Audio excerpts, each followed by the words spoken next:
আসসালামু আলাইকুম এভরিওয়ান, কেমন আছেন আপনারা? আশা করছি অনেক ভালো। ফ্রি কিক বিডির আরও একটি নতুন ভিডিওতে আপনাদের সবাইকে স্বাগত। বাংলাদেশের ফুটবল এখন আলোচনার হটকেক হামজা চৌধুরী ইস্যু। হামজাকে জাতীয় দলে দেখার অপেক্ষায় কোটি ফুটবল প্রেমী, কিন্তু কবে বাংলাদেশ জাতীয় দলের জার্সি গায়ে জড়াবেন হামজা? আসছে জুনে বিশ্বকাপ বাছাই পর্বে কি হামজাকে পাবে বাংলাদেশ? আজকের ভিডিওতে এই প্রশ্নগুলোর উত্তর খোঁজার চেষ্টা করব। হামজাকে বাংলাদেশ দলে খেলতে কি করতে হবে? ফিফার নিয়ম অনুযায়ী হামজাকে বাংলাদেশ দলের হয়ে খেলতে হলে কিছু শর্ত পূরণ করতে হবে। প্রধান শর্ত তো অবশ্যই হামজাকে বাংলাদেশের নাগরিকত্ব নিতে হবে, থাকতে হবে বাংলাদেশের পাসপোর্ট। দ্বিতীয় শর্ত হলো তার মা বাবার যে কোনো একজনের বাংলাদেশের পাসপোর্ট থাকতে হবে। বাবা বা মায়ের পাসপোর্ট না থাকলে দাদা বা দাদি কিংবা নানা বা নানির পাসপোর্ট থাকতে হবে। এরপর ইংলিশ ফুটবল অ্যাসোসিয়েশনের ছাড়পত্র নিতে হবে। এর আগে হামজা ইংল্যান্ড অনূর্ধ্ব 21 দলের হয়ে খেলেছেন, তবে ফিফার নিয়ম অনুযায়ী যেহেতু 21 বছর বয়সের পর তিনি ইংল্যান্ডের জার্সিতে বয়স ভিত্তিক বা জাতীয় দলে খেলেননি, তাই তার বাংলাদেশের হয়ে খেলতে বাধা নেই। আর অন্য শর্তগুলো পূরণ করা হামজার ক্ষেত্রে কঠিন কিছু নয়। বাংলাদেশের হয়ে খেলতে এখন হামজার প্রথম প্রয়োজন বাংলাদেশের পাসপোর্ট। পাসপোর্ট পাওয়ার উপর বাকি কাজগুলো নির্ভর করছে। সে পাসপোর্ট করতেই গত মঙ্গলবার লন্ডনে বাংলাদেশ হাই কমিশনে যান হামজা, কিন্তু সেখানে একজন সাধারণ নাগরিকের মতো তার সঙ্গে আচরণ করা হয়েছে বলে জানা গেছে, যার কারণে অনলাইনে আবেদন করে প্রয়োজনীয় ডকুমেন্টস নিয়ে বাংলাদেশ হাই কমিশনে গেলেও ক্ষুব্ধ হয়ে ফিরে যান তিনি। এরপর বাংলাদেশ ফুটবল ফেডারেশনকে বিষয়টি অবহিত করে হামজার পরিবার।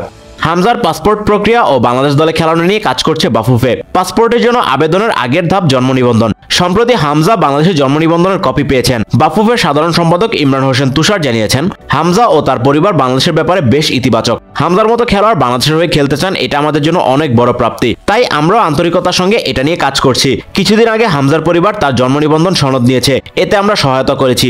সামনের প্রক্রিয়াগুলোতেও পাশে থাকবো। লন্ডনে বাংলাদেশ হাই কমিশনে হামজার বিড়ম্বনার শিকার হওয়ার বিষয়ে হতাশা প্রকাশ করে বাফুফে। বাফুফের অন্যতম সহসভাপতি ও জাতীয় দল ব্যবস্থাপনা কমিটির চেয়ারম্যান কাজী নাবিল আহমেদ বর্তমান সংসদ সদস্য। এছাড়া পররাষ্ট্র মন্ত্রণালয় সম্পর্কিত সংসদীয় স্থায়ী কমিটির সাবেক সদস্য তিনি। লন্ডন হাই কমিশনে হামজার পাসপোর্ট সহজ ও দ্রুত সময়ের মধ্যে করে দেওয়ার ব্যাপারে কথা বলেছেন কাজী নাবিল। বাফুফের লন্ডন দূতাবাস ও হামজার পরিবার দুই পক্ষের সঙ্গে যোগাযোগ রাখছে। এ ব্যাপারে বাফুফের সাধারণ সম্পাদক জানিয়েছেন, এখানে বাফুফের সরাসরি কিছু করার নেই, আমরা উভয় পক্ষের সঙ্গে সমন্বয় করছি। হাই কমিশনকে হামজার বিষয়টি গুরুত্ব সহকারে দেখার জন্য অনুরোধ করা হয়েছে। তারা এটি বিবেচনা করে সামনের সপ্তাহে হামজার জন্য বিশেষ সূচি রাখছে।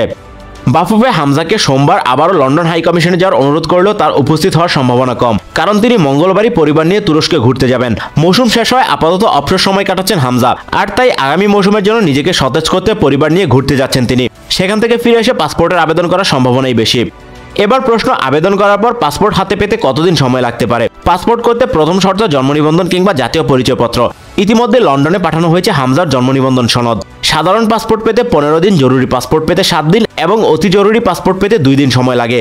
তবে হাই কমিশন থেকে পাসপোর্ট পেতে কিছুটা বেশি সময় লাগতে পারে, তাই হামজার বাংলাদেশি পাসপোর্ট পেতে যে আরও কিছুটা সময় লাগছে সেটা নিশ্চিত।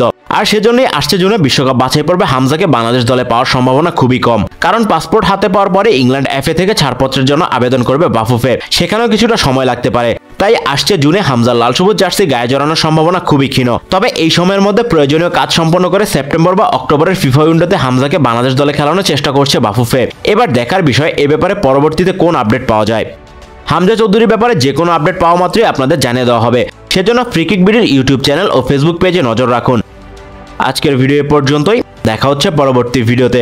সবাই ভালো থাকুন, সুস্থ থাকুন এবং ফ্রি কিক বিডির সঙ্গেই থাকুন। এতক্ষণ সাথে থাকার জন্য সবাইকে ধন্যবাদ।